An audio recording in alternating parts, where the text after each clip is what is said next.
Hello there, this is Clone Brother Reviews, and in today's video I'm going to be showing you how you can make Cal Kestis from Jedi Fallen Order.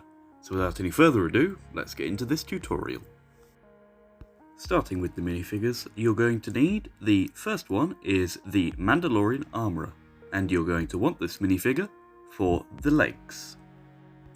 Next you're going to want to take the body, arms and head from this LEGO U-Wing Pilot minifigure.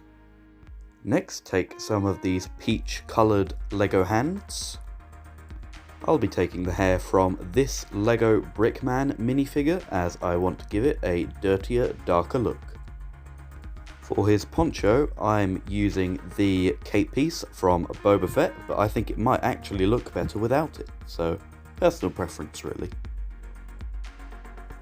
The end result should look like this. Feel free to pause here just as a reference for when building your minifigure.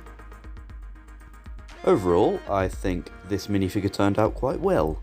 He has a few outfits in the game, so I decided to choose his blue one, but there are plenty of others out there that you could probably create if you wanted to.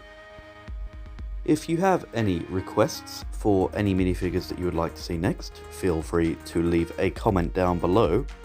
And thank you for watching today's video. If you want to see any more Purist Custom LEGO minifigures, there should be a playlist linked on the end screen now. Cheers everybody.